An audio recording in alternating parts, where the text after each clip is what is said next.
అందరికీ నమస్కారం. మిత్రులారా, మనం సెల్ ఫోన్స్ వాడుతున్నాం. సెల్ ఫోన్స్ వాడందే ఈ రోజు గడవదు. ఒక విధంగా చెప్పాలంటే దానికి మనం అడిక్ట్ అయిపోయాం. ఏది లేకపోతే ఏదో దాన్ని చూడకపోతే ఏదో మిస్ అయిన ఫీలింగ్ ఉంటుంది. రింగ్జైటీ అని చెప్పి కొత్త ప్రాబ్లం ఒకటి వచ్చింది. అంటే అది మోగకపోతే అదొక ప్రాబ్లం. ఏమవుతుందని చెప్పి పదే పదే దాన్ని చూసుకుంటూ ఉంటారు. అదొక యాంగ్జైటీ టైప్ అనమాట. ఈ సెల్ ఫోన్ వాడడం మీద రకరకాల ఒపీనియన్స్ ఉన్నాయి. అంటే సెల్ ఫోన్ వాడితే అది దేని మీద పనిచేస్తుంది? వైర్లెస్ బేసికల్గా రేడియేషన్ ద్వారా అది పనిచేస్తూ ఉంటుంది. అంటే వైర్లెస్ కాబట్టి ఆ సెల్ ఫోన్ టవర్ నుంచి మన ఫోన్లో ఉండేటువంటి రిసీవర్ అదేమో ఎమిటర్ అక్కడి నుంచి ట్రాన్స్మిషన్ అయ్యి ఇక్కడికి వస్తూ ఉంటుంది. దాన్ని ఆ రేడియేషన్ ప్రభావం మన బాడీ మీద ఉంటుందా ఉండదా అంటే ఖచ్చితంగా ఉంటుంది. ఆ రేడియేషన్కి ఉన్నటువంటి అంటే ఇప్పుడు ఓకే, ఇప్పుడు మీరు ఏదైనా సరే స్కాన్కి వెళ్ళారనుకోండి, ఎంఆర్ఐ స్కాన్ అనుకుందాం, సెల్ ఫోన్ తీసుకొని ఇస్తారా లోపలికి? లేదు, బయట పెట్టండి అంటారు, లేదా స్విచ్ ఆఫ్ చేయండి అని చెప్తారు. ఈసీజీకి వెళ్ళారనుకోండి, ఈ హార్ట్ ఎలా పనిచేస్తుందో తెలుసుకునేదానికి, అప్పుడు ఏం చెప్తారు? సెల్ ఫోన్ బయట పెట్టమని చెప్తారు.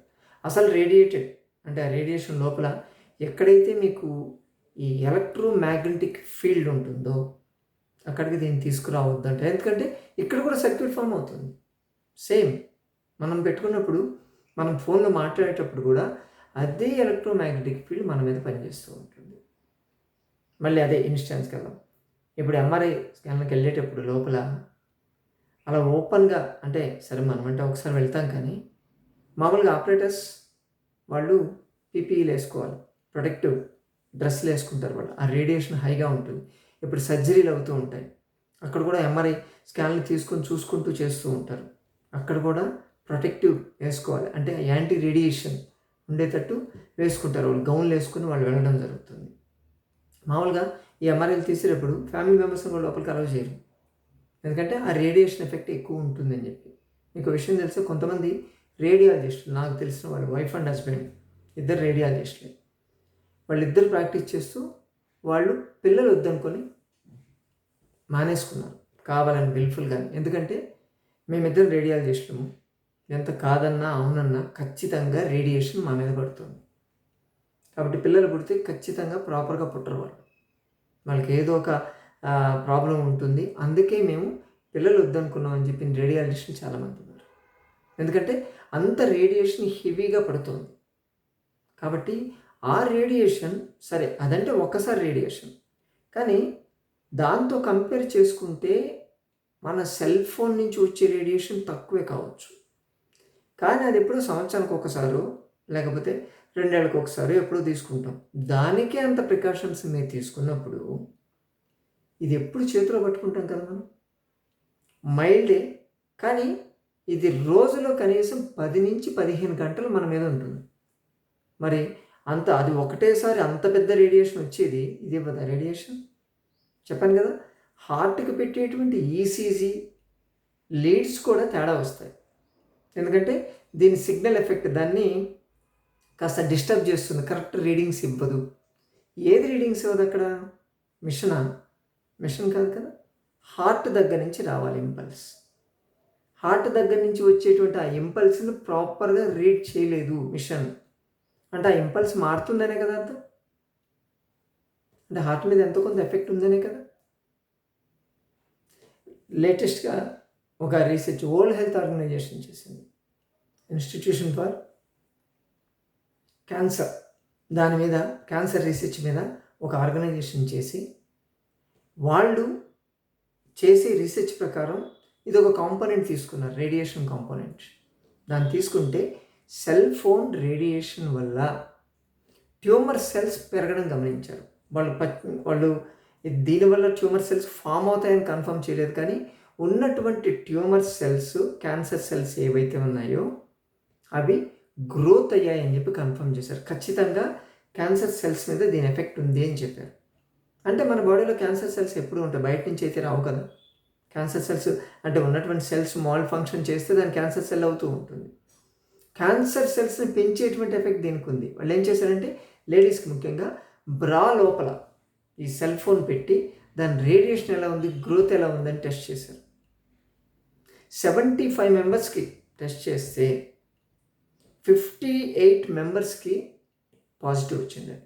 అంటే అంత ఎఫెక్ట్ పడుతుంది. కోర్స్ మన ఇండియాలో పెట్టుకోలేరు, కానీ బయట ఫారిన్ కంట్రీస్లో వాళ్ళు షర్ట్లు వేసుకుంటారు కాబట్టి జేబులో పెట్టుకుంటారు. మన జెంట్స్ అయితే ఎప్పుడు జేబులోనే పెట్టుకుంటారు, జేబులోనే సెల్ ఫోన్ పెట్టుకుంటారు.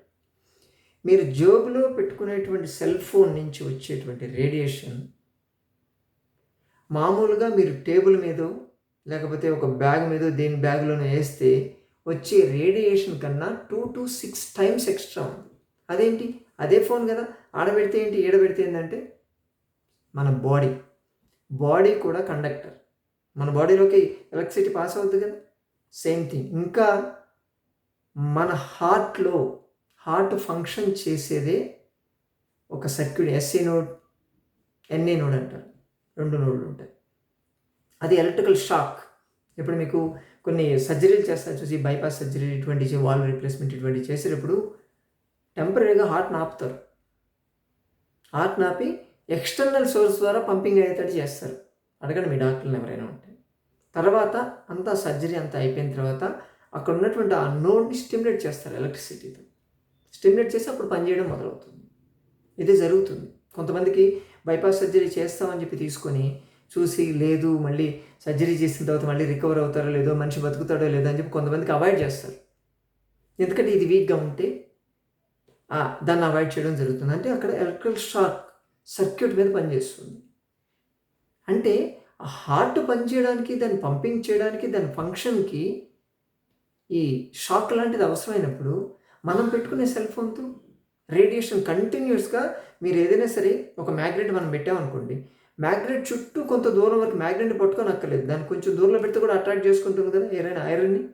మరి మీరు డైరెక్ట్గా తీసుకొని వెళ్ళి జోబులో పెట్టుకుంటున్నారు. దానికి హార్ట్కి ఎంత దూరం ఉందండి, 1 mm కూడా డిస్టెన్స్ ఉండదు, దానికి తగులుతూ ఉంటుంది డైరెక్ట్గా. చెమట పట్టినప్పుడు ఇంకా ఎక్కువ తగులుతుంది. ఖచ్చితంగా మీ హార్ట్ ఫంక్షన్లో తేడాలు వస్తాయి.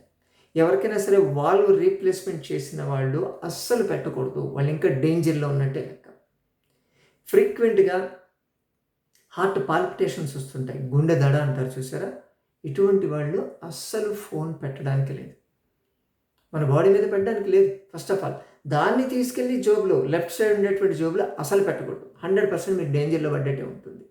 దాని రేడియేషన్ ఖచ్చితంగా మీ హార్ట్ ఫంక్షన్ని ఖచ్చితంగా డ్యామేజ్ చేస్తుంది. ముఖ్యంగా మామూలుగా ఫుల్ ఛార్జ్ ఉన్నప్పుడు ఓకే, మీకు ఎప్పుడైతే మొత్తం ఛార్జింగ్ అంతా అయిపోయి లాస్ట్లో ఉంటుంది చూసారా, ఒక 2% బిలో 10% ఛార్జింగ్ ఉన్నప్పుడు పెడితే మామూలుగా వచ్చే రేడియేషన్ కన్నా బిలో 10% ఉన్నప్పుడు వచ్చేటువంటి రేడియేషన్ 200% పెరుగుతుంది.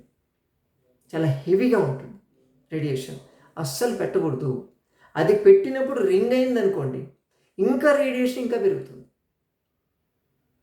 ఆ సెల్ ఫోన్ దగ్గర రేడియేషన్ ఎంత హెవీ వస్తుందంటే తెలుసా, ఆ సెల్ ఫోన్స్ని టెస్టింగ్ చేసేటప్పుడు, తయారు చేసేటప్పుడు మ్యానుఫ్యాక్చర్ కొన్ని కంపెనీలు ఉంటాయి, టెస్టింగ్ రీసెర్చ్ చేసేటువంటి కంపెనీలు. ఆ కంపెనీల్లో సెల్ ఫోన్ పెట్టి దానిపైన చిన్న ఒక పుల్ల లాంటి రేడియేటర్ యాంటెన్ లాగా ఉంటుంది అన్నమాట, సెల్ ఫోన్ నుంచి ఎలా తీసుకుంటుందని చెప్పి. వాళ్ళు మొత్తం ఆల్రెడీ పీపీఈ కిట్లు వేసుకుంటారు, టోటల్ ప్రొటెక్టివ్ ఎక్విప్మెంట్ వేసుకుంటారు. ఎప్పుడన్నా పొరపాటున వాళ్ళు చేసేటప్పుడు ఈ వేలుకు కానీ లేకపోతే చేతికి కానీ మధ్యలో ఏదైతే డ్రెస్ ఉందో డ్రెస్ తెలుగుపోయి డైరెక్ట్ పెడితే కాలిపోద్ది మొత్తం. ఆ యాంటెనా దగ్గర నుంచి సెల్ ఫోన్ మధ్యలో అంత హైయెస్ట్ రేడియేషన్ ఉంటుంది, మొత్తం స్కిన్ మొత్తం తినేస్తుంది. ఇలా తీసేళ్ళకి మొత్తం ఎముకలు కనిపిస్తాయంట, అంత హెవీ రేడియేషన్ ఉంటుంది. కాదని అలా చెప్పగలరు. దానితో ఇవి పెరుగుతూనే ఉన్నాయి, ఇంకా 2G 3G 4G 5G, ఇంకేదో 5G తర్వాత 6G కూడా ఉన్నాయంట. ఎంత ఎక్కువ పెరిగితే, ఎన్ని జీలు పెరిగితే అంత ఎక్కువ రేడియేషన్ మన మీద ఉంటుంది. దాన్ని పక్కన పెట్టుకొని పడుకున్నారనుకోండి, దాని నుంచి వచ్చేటువంటి అది ఎంత ఎఫెక్ట్ పడుతుందో, నేను అంటే హార్ట్ మీద పెట్టకుండా మీరు పడుకునేటప్పుడు పక్కన మీ దిండు పక్కన పెట్టుకున్నారనుకోండి, దాని నుంచి వచ్చేటువంటి బ్లూ రేస్ మీ బ్రెయిన్ మీద ఎఫెక్ట్ చూపిస్తుంది. ఈ మెలటోనిన్ సెక్రెషన్ని డిస్టర్బ్ చేస్తుంది. అది డిస్టర్బ్ చేయడం వల్ల మీ సర్కేడియన్ రిథమ్ పోతుంది, నిద్ర పట్టదు, ఆలోచించేటువంటి కెపాసిటీ పోతుంది. చెప్పాను కదా, క్యాన్సర్ సెల్స్ పెరుగుతున్నాయి. కాబట్టి మిత్రులారా, సెల్ ఫోన్ని వాడాలి కాదనట్లేదు, కానీ ఎంతవరకు వాడాలో అంతవరకు వాడాలి. సెల్ ఫోన్ యాక్చువల్గా మాట్లాడేటప్పుడు కూడా తీసి డైరెక్ట్గా చెవికి పెట్టకూడదు.